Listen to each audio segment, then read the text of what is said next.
Speaking of narratives, your recent analysis with stories like Justin and Blake Lively went viral to the point that you were even mentioned or even attacked in an article. Can you tell us a little bit about that and what that experience was like? It was so interesting because I woke up one day and I just had all these inbox messages saying, Ashley, you have to check out Glamour and watch what people are saying. You've been mentioned in it. And I thought, sustainable living is another hot topic today. Do you think celebrity endorsements in this space can influence consumer behavior? I hope. I think especially in an age where we're seeing, for example, the Katy Perrys of the world go up into space on basically like a roller coaster ride, and the amount of pollution that puts out in the world. Before we wrap up, what advice would you give to our listeners on how to critically engage with media narratives? Today, we have an incredibly insightful guest with us. Ashley Briana Eve is a brand strategist and creator of Ashley Investigates on YouTube. With over 15 years in branding and marketing and a background in psychology, Ashley decodes the intricate relationship between celebrity influence and cultural narratives. Her viral deep dives, like the recent analysis of Justin Baldoni and Blake Lively, don't just recap headlines, they expose the power plays behind them. If you want to understand how the media really works, Ashley's pulling back the curtain. Welcome to the podcast, Ashley. Thank you so much for having me. I'm really excited to be here. Let's dive right in. Your work focuses on the mechanics behind celebrity narratives. Can you tell us what inspired you to explore this intersection of branding and psychology? Yeah, it's such a great question. And honestly, I just have to say, I never thought in 2025 I would be talking about pop culture. My background, I originally started out as a counselor, and then I moved over into branding and marketing when I started getting an interest in building businesses for myself, to be honest. And that was about 15, 16 years ago. And when I saw the Justin Baldoni, Blake Lively news really hit, especially the article around the Hollywood smear campaign, I've worked with public figures and celebrities and entertainers, as well as entrepreneurs and CEOs. And so there's just kind of that piqued interest of, I wonder if the public knows what actually goes on behind the scenes of this. And nothing that Justin had done really appeared to me as having been an orchestrated smear campaign. So I started talking about SEO and narrative control and SEO manipulation and branding and marketing and kind of the behind the scenes that goes on in creating marketing campaigns, branding, and PR. And people just caught on immediately, and I didn't think anyone would watch, to be honest. I thought, I'm gonna be out here talking to myself, and I was getting all these messages going, I'm loving this. I'm tired of legacy media. Can you talk more about this? We wanna know more about narrative control and how it's impacting this case. And I think the fact that we had, especially an underdog like Justin Baldoni in this case, it really sparked viral public attention. And I thought, I can provide an interesting angle to this. That's such an interesting perspective. Speaking of narratives, your recent analysis with stories like Justin and Blake Lively went viral to the point that you were even mentioned or even attacked in an article. Can you tell us a little bit about that and what that experience was like? It was so interesting because I woke up one day and I just had all these inbox messages saying, Ashley, you have to check out Glamour and watch what people are saying. You've been mentioned in it. And I thought, what? Like, I must be misunderstanding what they're saying because there's no way me, this like random girl on a farm in Ontario, Canada, is mentioned in Glamour magazine. And so I read the Mommy Sleuth article from Glamour and I had to giggle about the whole thing because one, I'm not a mom at all. I have animals. I have a farm animal sanctuary, but I'm not a mom. And two, it was such a political angle that Blake's team was taking and Glamour was taking with this article. And I thought, I'm not even American. I'm Canadian. And I'm being lumped in with mommies and political angles that are being added to this story. But it was really interesting. And I made a lot of jokes that, it really goes to show I know what I'm doing with branding and marketing because I had only been in this space for about a month and a half. And I was the only person directly quoted in the article. So it was very surreal. And, it was such an interesting experience that I wasn't expecting. And it must have been flattering, right, to be mentioned? Mm-hmm. Absolutely. And especially for something that I specialize in, the direct quote they took was something that, one, I specialize in looking at narrative control and SEO manipulation. And it was in regards to an expose I had done that really no one else was touching. So it was really interesting to see that piece be pulled for the article. And it shows that you're doing something right? Your marketing strategies and everything? Absolutely. There's one thing I know, and it's building brands. That's great. It's standing out. That's great. What do you think makes a celebrity narrative resonate with the public? Oh, that's such a great question. And I think this case just hit at the right time to go viral globally. because we have, and what we've been seeing, and I've been saying for quite some time, that PR, especially for large public figures and A-listers, needs to adapt, because what used to work doesn't work anymore. The public's smart, and the public has really gotten to a place where they are tired of feeling manipulated by narratives that are going out there. And there is almost a pushback on celebrity culture, of the mega celebrity culture, the almost like ruler brand archetype celebrity culture. And so I think what really caught people's attention is they were already getting suspicious of legacy media. They were already tired of the oversaturation of this royalty lifestyle while they're struggling in the economy and in their daily lives. And then you have the Underdog with Justin Baldoni. And everyone really rallied against and against Blake, really organically, in my belief, and for Justin Baldoni, because they really saw themselves within him. And I think this is why it's gone so viral. Of, he's been out here telling his story, admitting faults he's had, trying to do good in this world. And what he did, it appears, was taken out of context or used against him, and he was smeared, is what a lot of people are believing now. Yeah. So I think it just really, people felt it in their heart of being misunderstood, of being, either deliberately or unintentionally misunderstood, and then it being used against them. It really speaks to the black sheep and the Underdog. Absolutely. I mean, the fact that he was so kind, they actually came out with an article saying that he was too nice. Did you see that? Mm-hmm. Yes, the toxic positivity. It's funny Toxic because positivity. one of my certifications is in positive psychology, and it's something that I use with my clients, especially on mindset, and gratitude practices are something I leverage with my clients and myself every day. And so I saw that, I thought, don't we need a world that is more positive and is showing gratitude? And the fact that that also was leveraged against him, it really upset me. And it just because it shows that we're still in a world that feeds off of the toxic negativity and seeing the bad in people rather than really lifting people up for the good. And it looks like, from what I've seen from his brand, not only does he admit faults and want to not be seen as someone that's just perfect and polished, but he's leveraged that in his brand. He's helping other people as well. It appears, from what I know about him. Oh, yeah, which is way more than what Blake Lively's doing. I mean, he's literally going out there talking about these issues, wanting to raise awareness. And then we have the other one talking about her florals and whatever. Yeah. And then it came out that she had said, I was just following directions of the marketing company. Well, it turns out that the marketing company was Maximum Effort, which is owned by her and Ryan Reynolds. Right. They forget it. I mean, it's just such a disaster at this point. I don't know if there's any coming back from this. Do you think there's any coming back from this? Is there a way to fix their damaged reputation at this point? That's a great question. I had said from the beginning, I thought her and Ryan should just disappear for a little bit. Yeah, everyone's saying that. Yeah, it just takes some time away and then come back as having gone through maybe a spiritual awakening or done some inner work. But the time away would have been ideal for them. Yeah. And it's similar to what Justin's doing. He's ultimately taking time away with very strategic placing of him being out surfing. I have no doubt that that's also a marketing and PR strategy, as he's just out with his family. He's surfing. His lawyers are taking care of it. His fans and supporters are taking care of the narrative. It's a very Taylor Swift way of dealing with it, and Tree Payne way of dealing with it. But Blake and Ryan, originally they came out swinging, was still staying strong in that ruler brand archetype. I talk about the psychology of brand archetypes a lot. They stayed strong in that ruler brand archetype, showing up to SNL, trying to make fun of it.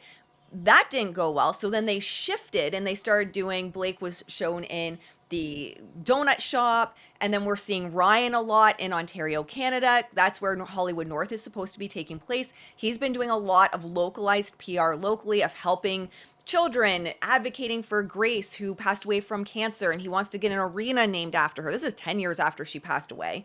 And he's now really advocating for a documentary with the iconic and very much loved John Candy. He's being seen in Kingston, which is, a really, when we're looking at Canadian culture, Kingston's a big name for Canadian culture, and for Gordie Howe.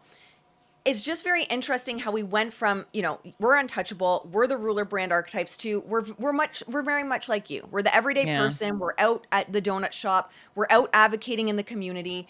And it's a very obvious brand switch that we've seen for them. But I think ultimately what their best role would have been doing is just take time away, get away from the spotlight. Yeah, we're the everyday plantation couple. But Yeah, just the free. yeah, it's it's so funny, but it's unfortunate because I grew up like being proud. I'm Canadian. Ryan's Canadian. I'm like, oh, he's one of us, right? But then all this Mhm, stuff comes out. And you're like, oh, I don't know how I feel about him anymore. He's not so funny, and you're mhm. hearing that he's not that great. Like he's I don't know, in interviews and things are coming out now. And Blake, oh my goodness, you hear all kinds of everyone now is starting to all these interviews, these old interviews are starting to come out where you see she's being nasty to the Mhm. interviewee, right? So and there's so many of those, Yeah. or she's just being rude, or and taking down her cast member, So you're seeing like her true colors are coming out, or they were out. We were blinded, I think, Yeah, maybe we weren't absolutely. seeing it, and now we're seeing it all. Now it's just all come out. Yeah, and I think it's really starting to expose. I believe this case is going to shape the direction of PR moving forward and Mm. branding and marketing moving forward. Because you're right, we're seeing what is actually happening behind the scenes of these big, powerful brands. That the brand you see isn't necessarily the person you're being led to believe they are. And Martha Stewart's ahead of her time. She made the joke that Ryan's not as funny as he appears. But Yes, I saw that. Yeah. yeah, so she was ahead of her time there. But we're starting to see that brands aren't necessarily who they portray themselves to be. And I think this case in particular is going to shape PR moving forward because the public has been demanding in the recent years authenticity, showing us who you are, being humble, not being afraid to make mistakes and admit you have faults and admit that you're not perfect. And PR teams are really going to have to be conscious of this moving forward. That's a great point, and I think the only way they can come back from this is to really sit back a little bit, take a break, and do the work, and show that Mhm. they're working on it, and coming back, after I don't know, like kind of like what you were saying. I think I don't think right now up to now they've been pushing with PR and making little what's the word? The narrative control and Yeah, they've been trying to yeah, do the narrative control, but Mhm. it hasn't been working, and everyone can see through it. So they have to really take a step back, I think. Absolutely. And again, you see such a stark difference. I was just asked this morning by someone, by one of my clients, and she said, "What would you do you believe that Justin Baldoni's not doing enough? Because we don't really see him pushing back. We don't see him doing any kind of SEO, flooding the narrative or flooding Google, which is usually where you target is Google for SEO manipulation." And I said, "No, like he's one letting the creators do the talking for Oh him. yeah. Everyone's taking care of that. He's letting Brian Freeman do statements and being his voice, and he's just taking it easy. He's taking a step out of the public eye and he's taking time away. This is again is very similar to what you see with Taylor Swift's marketing and PR. You don't see Taylor going out there and doing a bunch of PR over Mm. something. She steps away She and steps Tree away. Payne. Yep. Yeah. Tree Payne takes over the narrative. And so I think that would have benefited Blake and Ryan from the beginning is just step away. And for whatever reason, whether they just weren't listening or their PR team missed the mark and were using old playbooks on how it used to work, it just seems like every time they make a move, it's blowing up in their face, especially with this Time magazine piece. That is definitely blown up in their face. Yeah. I think they kind of like went rogue a little bit, maybe lately. Likely. Yeah. Now, considering how powerful these narratives can be, do you think there's a responsibility that comes with being a public figure? Oh, that's a great question. I would say yes. Not everyone would. I come from the mindset of integrity first, authenticity first, being a flawed human first. I always believe that we are all flawed and trying to hide it, eventually it's going to bite you in the butt. And I'm someone that has a farm animal sanctuary and I choose clients to work with that have bigger causes they're fighting for in this world. So I immediately identified with Justin Baldoni. And I do believe that not that, and I always want to be careful here, not that celebrities owe their voice to every movement. I think sometimes we expect creators or online personalities or celebrities to have an opinion on everything. But I do think that a piece of integrity and understanding what kind of platform they have and how that impacts others is really important. And I am a big believer in brands and businesses using their platforms for good. And so it's always just a piece of how I choose who I work with as well. So I want to make sure who I work with and what I'm involved with is doing good in this world. Whereas there are other people that don't care. And it's just about controlling the narrative, manipulating the media, manipulating SEO, and it doesn't really matter as long as you're making money. From me and my brand values and my business values, that goes against everything I believe in. So I do believe in people like Justin Baldoni who are using their platforms for good and for bigger causes. Absolutely. Absolutely, I agree. Celebrities have a platform that it can influence millions. So with Mhm. that power comes the responsibility to be mindful of the messages they're sending. That leads, Absolutely. yeah. That leads to the topic of mental health. There's been significant increase in mental health awareness, especially among younger generations. How do you see the role of celebrities in this conversation? Oh, I love this question. You have such good questions. So, my background was in psychology. I worked with everyone from children and youth that were struggling with what used to be called oppositional defiant disorder. Now we're understanding more about it being typically autism or even PDA, pathological demand avoidance. I worked with adults in equine assisted therapy programs and leveraging horses and NLP and neuroplasticity to get back into the workforce. So, I have a long history in the field of psychology. And that's another reason why I'm so passionate about what Justin Baldoni does. I have ADHD and I work with a lot of creators and public figures that have ADHD. And he's used his platform to also speak about it. And I think with there being more openness around mental health, there's still a lot of stigma. Mhm. And I think there's such power in celebrities or public figures or streamers, creators, however we have a platform or why we have a platform of speaking out on what we struggle with, that people aren't perfect, that it's okay to have hard times. I just had this conversation with a client the other day. She went through her first real tough time in business. Everything had been up and up and up, and she hit this hard time. And I said, fatigue is real and business trauma is real, and going through the mental health side effects of running a business and being a public figure is real. And we're at a time finally, I believe, where we can make that public and make it known. And I do believe in why I speak about my ADHD publicly is because of all the messages I get saying, I finally feel seen. I finally feel like I'm not broken. I finally feel like if you're successful, I can be successful and that my ADHD isn't going to hold me back. And so I do believe with the increase in discourse around mental health, that anyone that has a public platform has a real opportunity to shed light on you're not broken and you can be incredibly successful even with your diagnosis, and it doesn't have to define you. And again, I think that's why Justin really speaks to people.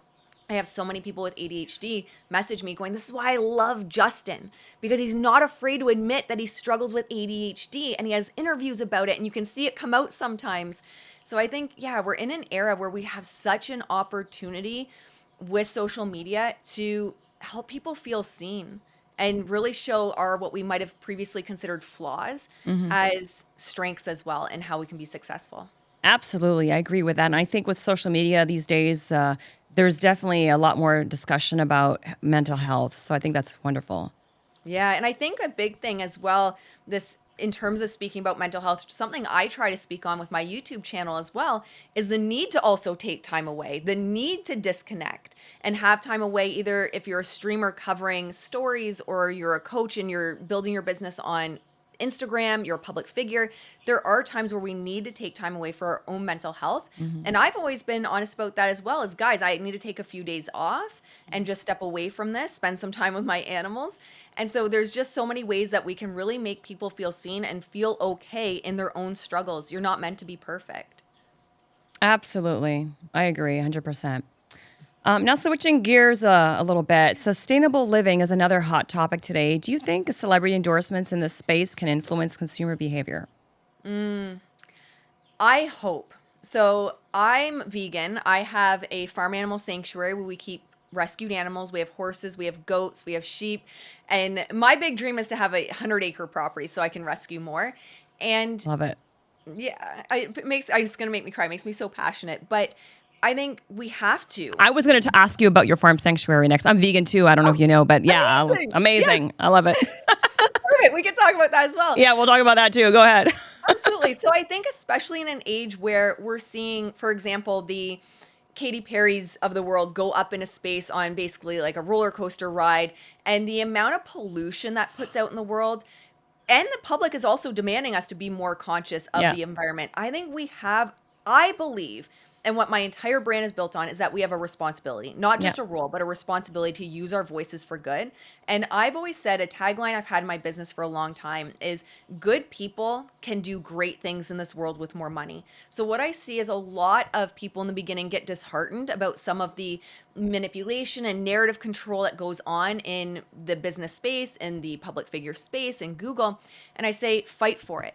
Because if you have a voice where you want to change the world for good, where you have a voice and a platform where you're going to bring real change to this world, you need resources, which includes money, to get a seat at the table and to do good. We can't battle these billionaires that are sending people up into space, calling it women empowerment, when you're destroying the environment. I was just If going to we're say that. Oh, it's awful. We need to leverage our voices. And that's, my whole brand is built on that. Absolutely. Oh, I totally agree. That was going to be another point I was going to make, like about the women empowerment. How are we empowering women by sending? Anyways, they could have used that money to for good, to help the planet, to help programs, have feeds of the less fortunate. Like, there's so many things they Yes. could have done with that money, and instead they decided to create all this pollution and go up there for. I don't know how high they went. I don't think they went all too high, but Yeah. and it was basically a PR stunt. Yep. But yeah, definitely, I agree with that. I think celebrities should take the opportunity to promote, sustainable lifestyles. And I mean, we're both vegan. I have my vegan cheese company, which, by the way, you can get in Ontario where you are, at all the stores. But and I've always been talking about sustainability in my old TV series that I had in New York. But definitely, I think it's very important, and especially if you have all that money. I mean, make some good Yes. use. I'm not saying that if you're a millionaire or billionaire, you have to donate all your money. I'm not saying that. Right. It's just, but if you have that kind of influence, it's good if you can use that for the good. So, Well, and we look at, so this is something I could talk about all day as well. We look at, they're bringing back the dire wolf, but we have red wolves, which are critically endangered, where we have less than 20 wild red wolves in across the world. Yes, there are, I think, just over 100 in captivity, but they're struggling to reintroduce and fix the population for the red wolf, but we're bringing back the dire wolves. And so it's right into that conversation of, what are we doing with this money and with our resources? actually, I wanted to ask you about the farm sanctuary. Like, how did that start? You were vegan first, and then Yeah, yeah. so since the time I was a kid, my mom, even when we finally were able to get the farm, she said, "Your dream, that was from the time you were 5." From the time as far back as I can remember, I always wanted a farm animal sanctuary to save animals. In grade 8, I did a law project on animal rights laws in Canada. Oh, In grade wow. 8, yeah. So I've been vegan as long as I can Well, remember. that's And amazing. yeah, and in university, I took obviously it was psychology, but I took one of my electives in philosophy, and it was an animals and ethics course. And they said, it's hard to argue don't eat animals at all in your final project, so maybe stay away from that. And I was up for the challenge, and I wish I still had that paper, to be honest, but I got an A on it. Oh. And the professor was fascinated by how passionate I was, but also the arguments I could bring about it. I don't know if I could repeat that philosophy paper these days, but anyway, it's just been something I've been passionate about since the time I was a kid. And when I was working in corporate and working in the field of psychology, or just really struggling to get by month to month, even when I was a counselor, paycheck to paycheck, I remember back thinking, all quote unquote, all I was doing was sharing posts from humane societies or donating a couple dollars, because I couldn't do more than that. And then a friend of mine I met within the animal rescue world, she was very big figure in the world. Her and her husband had owned a very large company that they had sold off, and they were doing millions per year into animal rescue, saving elephants that were in these like really shady zoos, and also funding research to get animals out of being used for research. And I thought, oh my goodness, look at the good you can do when you have more money and when you Yeah. have more leverage in this world. So I really focused on, my end goal was building a farm animal sanctuary where I could help animals. And it happened 2.5 years ago now. I think it was 2.5 years ago, we got the sanctuary and immediately started bringing animals. We were rescuing goats that were being sent for slaughter. So we immediately brought those goats home, rescued some horses and some sheep. So it's been fantastic. Oh, that's amazing. I'm going to come visit you one day. You're not that far. I'd love to have you. That's great. I totally agree. Like when I was a kid, I used to pray to God and be like, please go, like, tell me what to do, what I can do to make this world a better place. And I was in my head, I'm like, I'm going to buy a whole piece of land and I'm going to just have nature and animals and everything. And I still plan to do that one day. But that was like, I know that I was never going to take any kind of success I have for granted. Like I'm going to use it for the good. So the bigger I get, the more I want to give back. So I'm really, I like that we have that in common. That's great. I'm so happy to hear that. Before we wrap up, what advice would you give to our listeners on how to critically engage with media narratives? Oh, that's a great question too. I think the biggest thing, even if you're Googling, a lot of people, and what research shows is most people are still Googling for their news. They go to Google and they type in, for example, Blake Lively news or celebrity news. When you're looking at everything, there's usually a spin on it. There's usually a machine behind it that has put that in place. One thing you can start to notice is what's called SEO manipulation. So if all of a sudden Google is flooded with a bunch of articles, those are bought and paid for, and it's a PR tactic where you flood the narrative and you flood Google to push down any stories that you don't want to be seen by people. So one of the biggest ones that a lot of people know about is Taylor Swift jets. So when she started getting criticized for flying in her private jets, she went to a Chiefs and Jets game. And so what happened was Taylor Swift jets, in terms of her flying and her use of private jets, was pushed down in the narrative. And at the top of Google was Taylor Swift goes to a Jets game. She's not the only one that does this. It's well known that a lot of companies do this. But I think we can just start to look at it a critical eye for wherever we're getting our news, whether it's social media, YouTube, TikTok, or Google. Is there a spin on this? Is there a bias under the surface? Is this something that a PR team is putting out to essentially get into the subconscious mind and help you or force you to believe a certain narrative and back up a certain narrative? I always say to my clients, question every headline. Every headline we want to question. It doesn't mean that we have to be paranoid when we engage with the news, but it's just looking at it from a more removed lens of what are they looking for me to believe in here? And is there a spin that's being presented to me here? And does this fit with my beliefs and my values? And when we start to look at it and filter everything through that lens, we can then, if we believe a certain side, at least it's being filtered not because we're being bought into the narrative control that's happening or the psychology within the PR that's happening, but because we say, you know what, I've looked at it critically and I do believe that this is what happened and I do believe this story. But just starting to question what you see. I have a lot of videos on YouTube around the social media and narrative control and SEO manipulation, and realizing that more often than not, stories that you're seeing do have a PR spin behind them.